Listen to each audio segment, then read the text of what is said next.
Good morning बच्चों, welcome to your psychology class. आइए आज की क्लास शुरू करते हैं। पिछली क्लास में हम लोगों ने मेनली ब्रेन के फंक्शंस के बारे में पढ़ाई की थी। डिफरेंट पार्ट्स ऑफ ब्रेन, उनके क्या मेन फंक्शंस होते हैं, मेन मुख्य कार्य जो होते हैं उसकी बात की थी। आज सुषुम्ना की बात रह गई थी, जो कि हम लोग आज करेंगे। सुषुम्ना यानी स्पाइनल कॉर्ड, ये भी केंद्रीय तंत्रिका तंत्र का ही भाग है। दोनों मस्तिष्क और सुषुम्ना दोनों मिलकर केंद्रीय तंत्रिका तंत्र को बनाते हैं। तो पहले हम सुषुम्ना की बात करते हैं।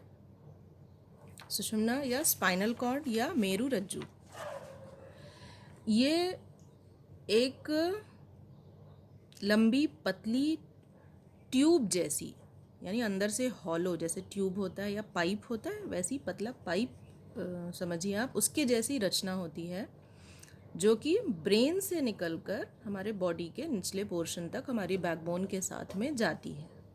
ठीक है, स्पेशली ब्रेन का जो मेडुला ऑब्लोंगाटा होता है, इसके नीचे से ये ब्रेन स्टेम, और ब्रेन स्टेम के नीचे से ये स्पाइनल कॉर्ड निकल के हमारी रीढ़ की हड्डी से होते हुए नीचे तक कमर तक जाती है। ठीक है, इसकी जो एक लगभग 45 सेंटीमीटर इसकी लंबाई होती है। और अगर हम इसके काम की बात करें तो ये जो सहज क्रियाएं होती हैं हमारे शरीर में, वो उसको कंट्रोल करती है, उसको कंडक्ट करती है, यानी उसको चलाती है और उसको कंट्रोल करती है। जो भी रिफ्लेक्स एक्शंस होते हैं, सहज क्रियाएं होती हैं।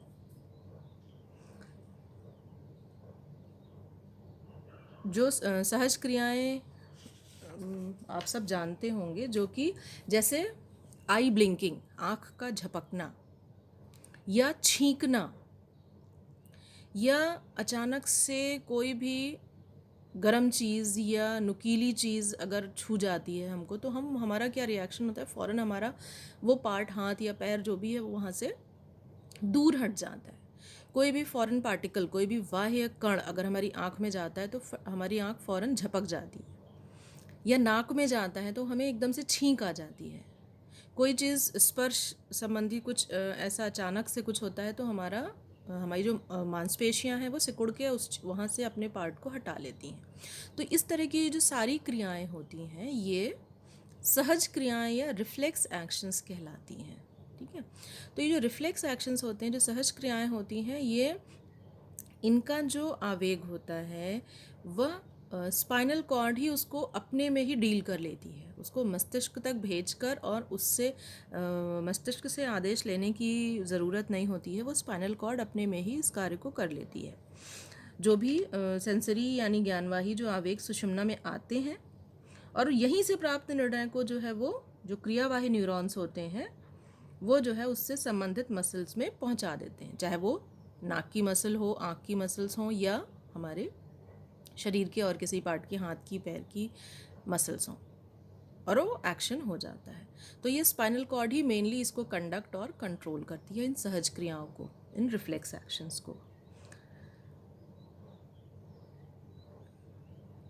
ये रिफ्लेक्स एक्शन पे भी अक्सर शॉर्ट नोट आता है लिखने को एग्जाम में कि सहज क्रियाओं से आप क्या समझते हैं, या सहज क्रियाओं को कौन सा पार्ट कंट्रोल करता है। ठीक है, तो इस पे आप ज़रूर इसको याद कर लें, इसको ध्यान दे लें। कॉपी में भी एक क्वेश्चन लिख लीजिएगा कि right A short note on reflex action, सहज क्रिया पर एक टिप्पणी लिखें। ठीक है, मैं बताती चल रही हूँ टॉपिक वाइज, ताकि बाद में ऐसा ना हो कि कोई पॉइंट रह जाए। तो आपकी कॉपी में वो सारा पोर्शन कवर होना चाहिए, ताकि बाद में जब आप पढ़ाई करें तो आपको पता हो कि हाँ किन किन चीज़ों पे हमको ज़्यादा जोर देना है, जिसको कि छोड़ना नहीं है।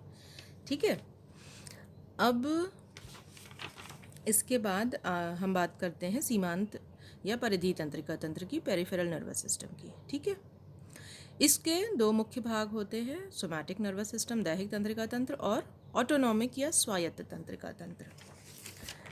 अब ये जो दैहिक तंत्रिका तंत्र होता है, ये जो स्पाइनल कॉर्ड से बाहर की ओर जो भी नर्व जाती हैं वो सब मिलके दैहिक तंत्रिका तंत्र का निर्माण करती हैं। ठीक है, स्ट्रक्चर में मैंने आपको बताया था। तो ये स्पाइनल कॉर्ड से के अलग अलग भाग से निकलकर शरीर के अलग अलग भागों में जाती हैं जो नर्व्स, इस पेरिफेरल नर्वस सिस्टम की जो नर्व्स होती हैं, जो तो इसका कार्य होता है, जो भी सेंसरी सिग्नल्स होते हैं, जो भी क्रियावाही सिग्नल्स होते हैं, ज्ञानवाही सिग्नल्स होते हैं, जो संदेश होते हैं, जो हमारे न्यूरॉन्स रिसीव करते हैं, उसको सीएनएस में यानी सेंट्रल नर्वस सिस्टम में भेजना, और फिर केंद्रीय तंत्रिका तंत्र से सीएनएस से जो हमको आदेश प्राप्त हो रहा है उसको वापस संबंधित जो भी मसल्स हैं, जो भी पार्ट है बॉडी का, उसमें उस तक पहुंचाना। ठीक है, मेन काम इसको इस तरह से आप समझिए कि जैसे कंप्यूटर है, कंप्यूटर में कीपैड होता है, उसका स्क्रीन होता है और सीपीयू होता है। हम उसके कीपैड से जो भी कमांड देते हैं वो उसके सीपीयू में जाता है और वो फिर कहाँ दिखाई देता है हमको, स्क्रीन पे। ठीक है, तो उसी तरह से केंद्रीय तंत्रिका तंत्र जो है वो हमारा सीपीयू हो गया। ठीक है, और जो इन्फॉर्मेशन जा रही है और फिर इन्फॉर्मेशन वहाँ से वापस आ रही है, प्रकट हो रही है, वो जो है वो दैहिक तंत्रिका तंत्र हो गया। ठीक है, तो मेनली अगर इसके फंक्शंस लिखने हैं, इसका कार्य लिखना है, तो हम ये लिखें कि ये जो भी सेंसरी और मोटर सिग्नल्स होते हैं, ये इनको ट्रांसमिट करता है, जो भी ज्ञानवाही और क्रियावाही जो संदेश होते हैं, जो उनको बाहर से केंद्रीय तंत्रिका तंत्र तक पहुंचाता है और फिर केंद्रीय तंत्रिका तंत्र से फिर वापस उसके आदेश को लेकर और उसका क्रियान्वयन करता है। फिर हम बात करते हैं ऑटोनॉमिक नर्वस सिस्टम की। ये जो ऑटोनॉमिक, नाम से ही आप समझ रहे होंगे, स्वायत्त, मतलब ये बिल्कुल इंडिपेंडेंट होता है। इस पे किसी का वॉलंटरी कंट्रोल नहीं होता है, ऐच्छिक कंट्रोल नहीं होता है, ऐच्छिक नियंत्रण नहीं होता है। जैसे हमारी बॉडी के बहुत से ऐसे कार्य होते हैं जो अंदर घटित होते रहते हैं जिस पे हमारा कंट्रोल नहीं होता है। जैसे क्या हम अपनी हार्ट बीट रोक सकते हैं? नहीं। क्या हम अपने पेट में होने वाली जो गतिविधियां हैं उसको रोक सकते हैं अपनी इच्छा के अनुसार? नहीं। जो भी ग्रंथियां हैं, जो ग्लैंड्स हैं, जो सिक्रीट कर रही हैं डिफरेंट हार्मोन्स और एंजाइम्स, क्या हम उसको रोक सकते हैं? नहीं। हम ये सारी चीज़ें ऑटोमेटिक होती हैं, ऑटोमेटिकली हमारे शरीर में घटित होती रहती हैं आवश्यकता के अनुसार। तो ये सारी चीज़ें जो हैं वो इसी स्वायत्त तंत्रिका तंत्र से कंट्रोल होती हैं। ऑटोनॉमिक नर्वस सिस्टम, ये जो हमारे विसरल ऑर्गन्स इनको हम कहते हैं, जो हार्ट, स्टमक, लीवर ही नहीं, जो और भी ग्लैंड्स हैं, वो सारी ग्लैंड्स जो हैं ये विसरल ऑर्गन्स होते हैं और इनका कंट्रोल जो होता है वो ये ऑटोनॉमिक नर्वस सिस्टम से होता है, without any conscious effort. Consciousness के बारे में मैंने बताया था ना, कि जिसके बारे में हम अवेयर हों। तो बिना कॉन्शियस हुए, बिना अवेयर हुए ये हमारे शरीर में ये चीज़ें होती रहती हैं और इसका पूरा कंट्रोल जो होता है वो ऑटोनॉमिक नर्वस सिस्टम के पास होता है। तो इस तरह से हम लोगों ने पूरे तंत्रिका तंत्र की संरचना और उसके कार्य के विषय में पढ़ लिया। पूरे इस चैप्टर में यहाँ पर ही ये चैप्टर कंप्लीट होता है, इतना ही आपके कोर्स में है। क्या क्या चीज़ें हमने पढ़ी कि क्या होता है तंत्रिका तंत्र, उसकी संरचना, उसकी बेसिक इकाई किससे मिलकर बना है ये तंत्रिका तंत्र, न्यूरॉन के अलग अलग प्रकार, उसकी संरचना, उसका कार्य, और फिर तंत्रिका तंत्र की संरचना और उसका कार्य। ठीक है, तो ये सारी चीज़ें आप अपनी कॉपी में सिस्टमैटिकली लिख लीजिए। उसके बाद अब हम नेक्स्ट क्लास में नेक्स्ट चैप्टर स्टार्ट करेंगे। नेक्स्ट चैप्टर में हम आपकी बुक में जिस सीक्वेंस में दिया हुआ है उसी सीक्वेंस में चलेंगे। अगला पार्ट है अधिगम, लर्निंग। शब्द से आप लोग बहुत परिचित हैं। लर्निंग किसी भी चीज़ को सीखना, ठीक है।